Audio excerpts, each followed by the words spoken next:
Okay, let's make some sourdough bread. Okay, I've got most of my stuff measured out already, and I'm going to start out with setting my digital scale here. I have 350 grams of warm water. I have it at about 93 degrees, which is, you want it around 90, something like that. So 350 water.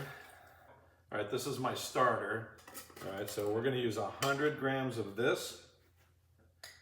So 100 grams, which is going to use up almost all of it. I'll just have a little bit left. There we go. Okay, so that's 100. I have my salt weighed out. Salt is 12 grams. This is the flour I use. It's all-purpose organic, King Arthur. And I use that instead of bread flour because this actually has more protein than a lot of the bread flours. So here we have 500. I've weighed this out already. So 500 grams of flour. All right, so we're just going to dump it all in. And handy spatula. So we're just going to mix this up until it makes a shaggy dough. Okay, there's our shaggy dough. That's all mixed up. You can see that's kind of shaggy. We got all the little bits of dry flour and everything all mixed in there. And then I like to take this hard scraper and scrape down the sides of the bowl so I get all the little bits of flour. So the next step is called autolyse, or autolyse, however you want to say it. So he's covered up with I call these shower caps. You can buy these off Amazon. I've got a bag of like 500 of them. Anyway, they're great because we're going to cover and uncover this a lot. The next step is going to be adding the salt. The reason why we don't add the salt right now is because we want the yeast to have a little bit of time to start to grow and develop, and the salt will actually hinder that because the salt will actually kill some of the yeast. So we're going to give it an hour. So set the timer for an hour, and we're going to let this all do its thing for an hour. So in an hour, we'll look at it and it'll look a little bit different, and then we're going to add the salt. So let it sit on the counter here, and we'll come back in an hour. Okay, let's talk about feeding your starter. If you're going to use it and you'd like to feed it every day, if it's out on your counter, you can, but you want to feed it a lower amount. So you want to feed it 10 grams of starter, 30 grams of flour, and 30 grams of water. And you can do that once a day or once every other day. If you know you're not going to bake for a while, just feed it like that. Let it sit out for a couple of hours, stick it in the fridge, and it'll last in the fridge for a couple of weeks with no problem at all. And then when you're ready, pull it out, let it warm up, feed it again, let it come back to life.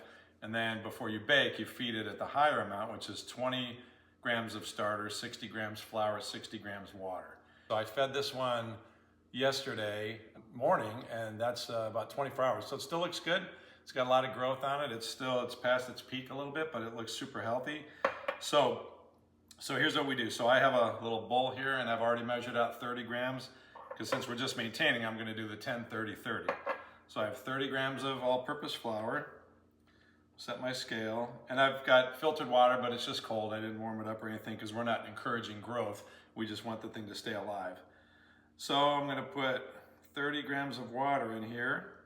All right, so there's 30 water, 30 flour, and then we're gonna take the starter, and I'm going to take 10 out of this one. So this is, just stir it up a little bit. This is good looking. I mean, you can see it's already got a bunch of gluten development in it. And 10 is about a good spoonful. Okay, there you go. And then that will become, this now will become our new starter. All right, so what's left here, I'm going to put this is my discard jar, which I keep in the refrigerator. So I'm going to put what's left in here in with my discard, and then I'm going to wash this out, and then we'll stir this up and put this back in here.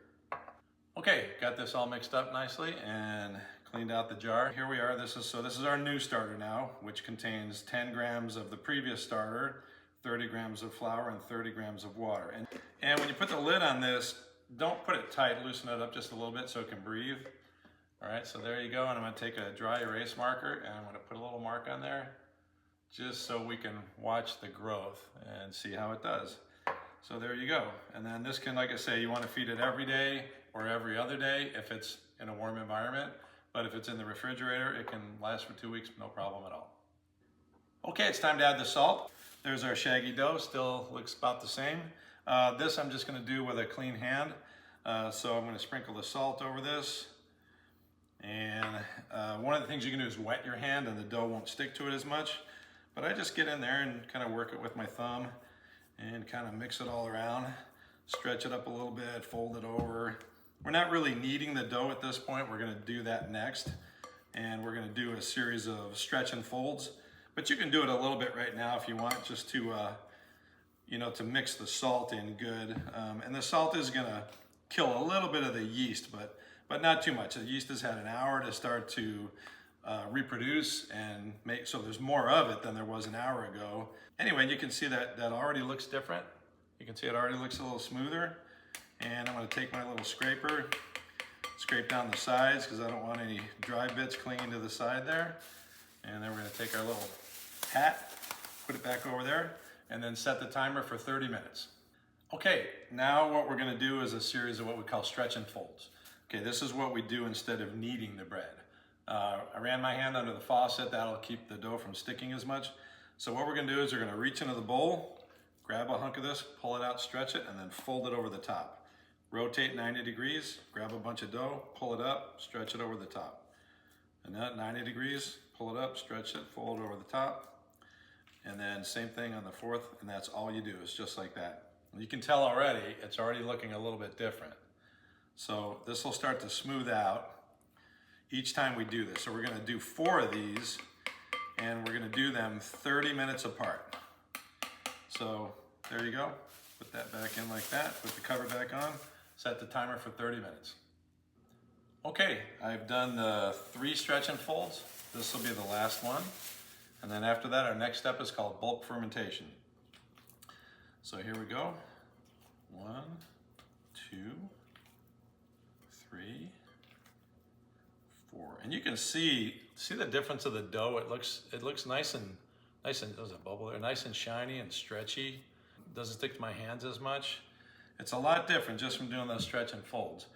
Okay, now that that is done, now we have to give it basically a first rise, or what we call bulk fermentation. We're basically just fermenting it in a bulk piece of dough. That's why they call it bulk fermentation. I have this little container that I bought off Amazon. It's the perfect size for 1 loaf. It's already marked with a line on there. And I've greased it with some butter. They say you can put it in an oiled bowl if you want. You can even use the same one. I don't like the oil as much because then when I turn it out onto the surface, when I shape it, the oil comes out and it makes it a little messy. So I prefer to just use a little bit of butter. It seems to work well. Reach in there and grab that big lump of dough there and put it right down in there. And I'm just gonna spread that out a little bit to make it a little bit flat across the top. And then I've got the lid I'm gonna put on it. Got a little vent on the top, I'm gonna open that up. And there you go. Now I'm gonna put that in a warm place. Doesn't have to be super warm, but 75 to 80 degrees, something like that is perfect. Sometimes I put it out in the garage. Sometimes I'll put it in the oven just with the light on, and that'll get the temperature up. But you have to be careful because if you leave the light on, sometimes after about 20 minutes it gets really hot. So you gotta watch it with a thermometer, or you can just leave this out on your counter. This is gonna take 3 or 4 hours. What we're looking for is a 50% rise. So we don't want it to double, we want about 50%. So I'll look at this mark right here, this line, and I'm looking for about halfway between this line and the top. And then it'll be ready for shaping. And then we'll shape it into a ball and go on to the next step. Okay, it's been about 3.5 hours. This is looking really good. So here we're looking, that looks like a 50% increase. So it's halfway between here and the top. And it's got a nice dome on the top of it, which is what we want. You don't want it to overproof. If that happens, then it kind of falls and then it won't rise properly. Got some nice bubbles on the top there. It looks really good.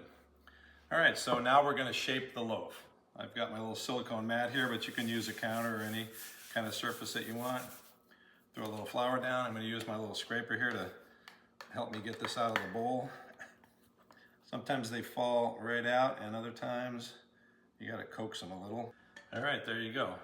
So that's our loaf right there. All right, so the first thing I'm gonna do is kind of spread it out into sort of a rectangle. I'm gonna fold the far side towards me, the near side away from me, and then I'm gonna roll it up into a big ball, okay? And it's a little sticky. They're a little hard to handle because it's a very high hydration dough, so it's very sticky. So we don't want to add a whole lot of flour to it, but you can put a little bit on your hands. So I'm turning it, and I'm also tucking it under because I want to build a little tension on the surface. So as I turn it, I tuck under and then turn it. And you can see it's getting nice and smooth on the top there. Now there's a lot of air in there. We don't really want to get the air out of it. There's nice little bubbles right here. So that's pretty much it for the first shaping. So now I'm going to cover it with a towel, and we're going to let it rest for 20 minutes, and then we're going to do the final shaping and then put it in the banneton. Okay, it's been 20 minutes, so we're going to do the final shaping. Looks pretty good. It's kind of holding its shape. Sometimes if they overproof, they kind of turn into a big pancake. But this looks like it's doing okay, so I think it's going to be good. So I'm going to flip it upside down, and we're just going to kind of do the same thing we did before. I'm going to stretch it out a little bit, and we don't want to get too much of the air out of it. We're going to fold this side over, and then roll it up into a nice ball. Okay, and a little flour on the hands there. Build a little bit of tension on the surface. And that's it. Then we're going to put it in, this is the banneton. Basically just holds the shape of the loaf while it's in the refrigerator overnight.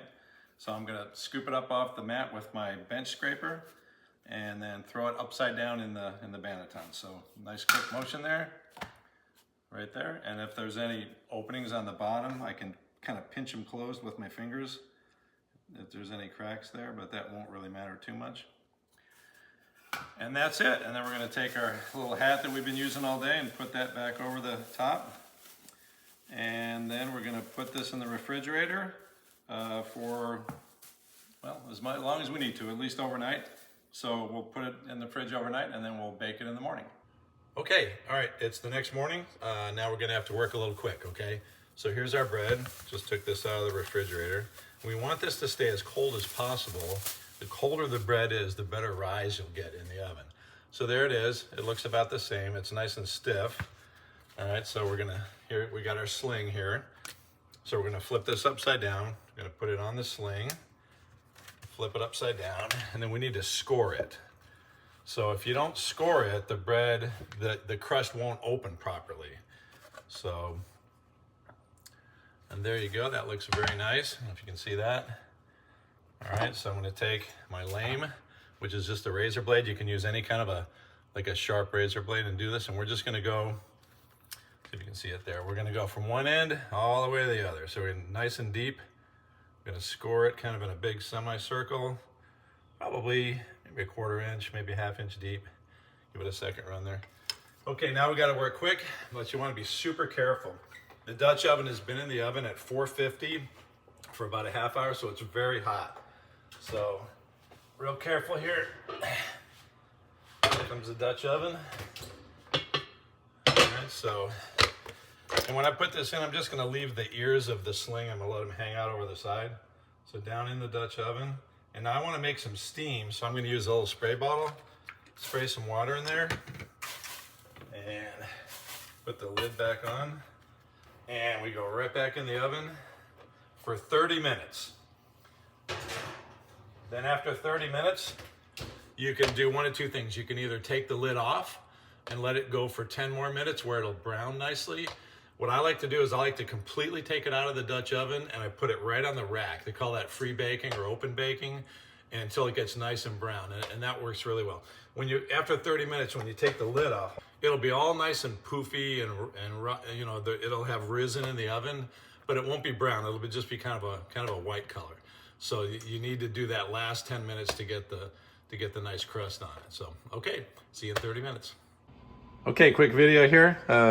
Here's the moment of truth here. We're gonna take the lid off and see what it looks like. Oh, look at that. That rose real nice. Okay, now I'm gonna pull that out. I'm gonna put it right down on the rack all by itself for 10 more minutes.